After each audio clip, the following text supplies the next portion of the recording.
Hello there guys, welcome back to Younes Talks Football, welcome back to a brand new video. I hope all of you are doing well today. Yes, I shaved, yes I have, and I'm looking different, I'm looking baby-faced, but I have to say I've only done it because shaving constantly is long, and I just thought, you know what, instead of just keeping a beard and having to trim it all, let me just get rid, because I've had enough. And it's as simple as that. As the only reason. I know some of you commented on the video that I done earlier today with Elizabeth Helenek. If you haven't caught that already, make sure you catch the card here and go and have a look after you finish this video. It was a good conversation about life at Chelsea under Thomas Tuchel, about Eden Hazard's links to Chelsea and what we think about it. Do check it out. Make sure you sub to her as well. She's doing some really banging Chelsea content and I'm sure you guys will enjoy. So make sure you head over there after this and check her out. Also, if you are new, hit the subscribe button, hit that notification bell to be notified once I've uploaded, and let's get into the preview for Barnsley versus Chelsea in the FA Cup. I do want to say one thing though before we dive into this. If you haven't heard already,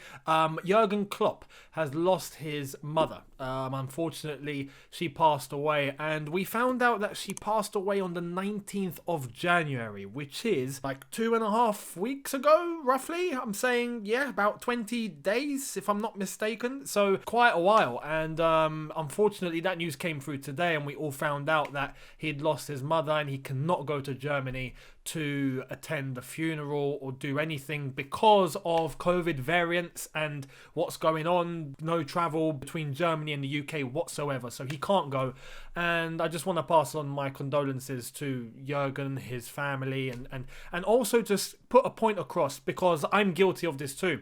We were all looking at Jurgen Klopp's interviews recently and we were all saying, hey, what's wrong with him? You know, what's going on? Why is he having a go at all these reporters asking legit questions? It's not like they've been asking things that are ridiculous, but it wasn't even just once or twice. He done it about 3 or 4 times, and we were all on his case going, Jurgen, what's going on? You know, why are you acting like that? You know, there's no need. You don't need to be like that just because Liverpool lost. Well, now we know. Now we know. You know, if anyone loses a parent, their head's gonna be lost a little bit at least. So I think the lesson learned is to not judge people too quickly, me included. Because when this example came along this morning, I was like, oh my goodness, you know, flipping hell. If only we'd known. Well, that's the problem. You never know what's in someone's head and you never know what's going on. So I think that's a lesson we can all learn. And I just wanted to mention that because I feel it's important to. Now let's get into the preview. My condolences to Jurgen and his family. Barnsley versus Chelsea, FA Cup. I think the chances are good. Yeah, the chances are good with this one. I'd like to think we're going through.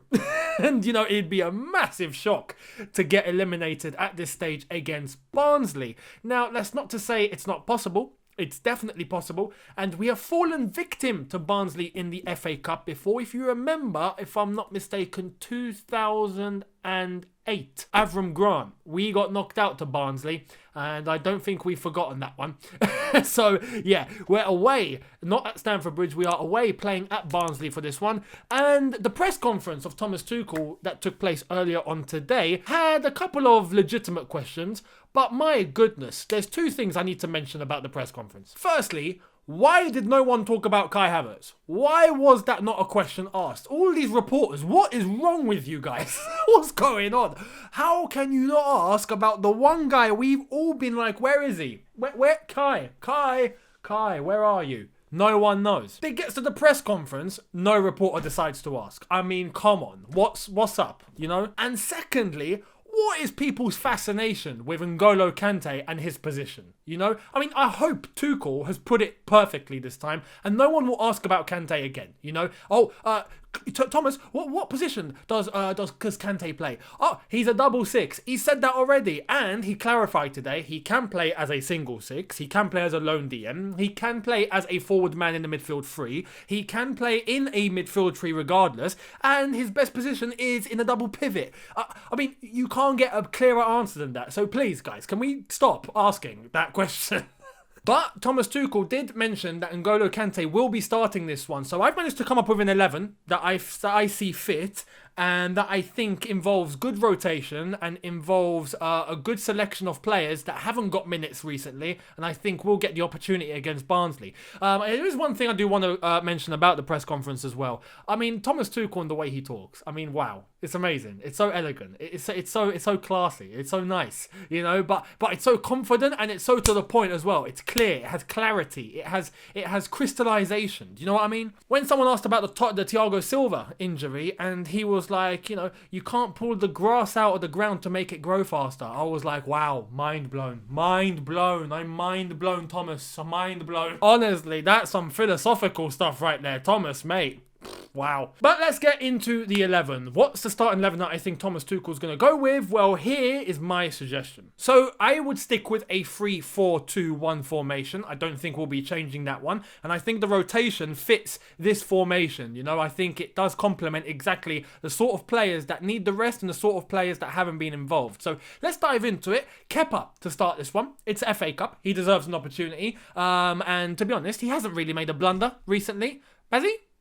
There was that one against Luton. I'm not forgetting that, because the way Luton scored was ridiculous. That was stupid. But that wasn't all Kepa. So I'm willing to give him the benefit of the doubt. Kepa in goal for me. The back three, I think the one man that needs to be rested is Azpilicueta. Simply because legs, age, compared to the others, I think it's the only option. When we look at the players that trained, I mean, Havertz didn't train, that's one. I'll get to him later. But in terms of defence, we still have the same selection of defenders. We don't have much choice. So I would rest Azpilicueta and play Zuma alongside Christensen in the middle, and alongside him, Antonio Rudiger. I don't think there's been any other defenders that have trained. Mark Gurhey would be a great suggestion, but he's away on loan. So if he was at Chelsea, I'd be like, yes, you're playing, mate. Tomori, same goes for him. I'd be playing him for this one, but he's away. He's on loan at AC Milan. So I think the selection is clear. We can only rest one, and for me, I'd rest Azpilicueta just to give him a little break. Zuma, Christensen, and Rudiger. Now, if we move into the midfield, in the double pivot, I would rest both Jorginho and Kovacic. I think they both deserve a rest. They've both been playing brilliantly. I think the clarification from Thomas Tuchel that N'Golo Kante is going to start means that I am putting him in the lineup, and alongside him, I am playing Billy Gilmour. Yes, let's bring Billy into the fold. Let's bring him into the fold. A lot of you are advocating for Billy Gilmour. I totally understand why. I think he's an exemplary footballer. I think at his age, he's so mature, he's so clear with the way that he plays. He's level-headed, he's grounded, he's calm on the ball, he's quick.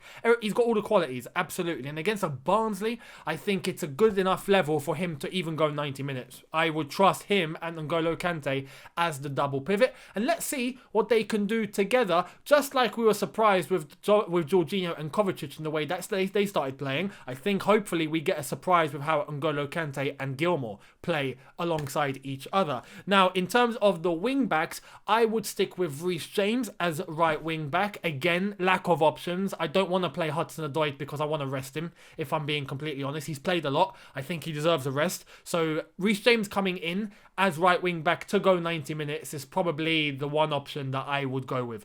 And in terms of the left wing back position, I think we go with Ben Chilwell. Ben Chilwell for this one only because, yes, he played the last game. However, he hasn't been playing prior to that. And I think he can go against Barnsley. And if we have to make a sub, we can. But Marcos Alonso, I think, will be saved for the Premier League and the Newcastle game on Monday. So for me, Ben Chilwell as left wing back, and even he can go at 90 minutes. Now, in terms of the two midfielders in front of Billy Gilmour and N'Golo Kante, I would go with Hakim Ziyech. Yes, the return of Mr. Hakim Ziyech. And Thomas Tuchel did speak about him in the press conference and did clarify just how important Ziyech is to the Premier League. But he did stress about how he needs to adapt. And this is the point that I was making in my video when I spoke about Havertz and Ziyech. These are players that have come into the Premier League and they need to adapt, whether it's in terms of the way that they play, the level, the intensity, the physicality. Those are crucial elements when you come to the Premier League. They are crucial. You need to get up to speed,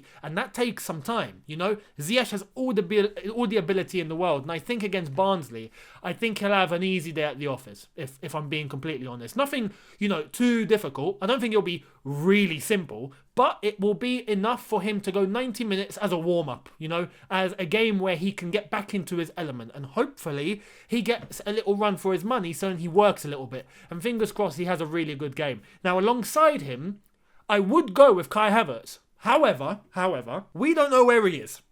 That's the truth. I have no idea where Kai is. No one does. Was he at the training ground? We don't know. Was he in training? We don't know. Is he injured? We don't know. Is he in the country? We don't know. No one knows. So I would select Kai Havertz, but in case he's not available, I would give Pulisic 90 minutes as a number 10. Quote unquote, alongside Hakim Ziyech. Again, we don't have much options. I think Mason Mount needs to be rested. Absolutely needs to be rested. I don't want his involvement in this game tomorrow. I don't want it at all. He is having a rest. He deserves it. Now, alongside that, I don't think there's anyone else we can really bring into the quote unquote number 10 positions except for Callum Hudson-Odoi. That's it. And I want to rest him as well. So I would go with Pulisic on the basis that he's been coming on as a substitute for many games. And maybe against Barnsley, he can go 90 minutes. Obviously, we play tomorrow, which is Thursday. We then have Friday, Saturday, Sunday, Monday for the Newcastle game. So there still is a bit of time to rest for those that are involved in tomorrow's game. So it's not a concern for me to see a mainstream player like Pulisic in the starting lineup against Barnsley. So for me, that is what I would do in case Kai Havertz isn't available and, you know, he's at home resting or something. We don't know. Now, the player up front I'd give this one to Tammy Abraham. Tammy Abraham for me to go as the lone striker against Barnsley. I think he'll do a job. I'm expecting goals from Tammy tomorrow if he does start.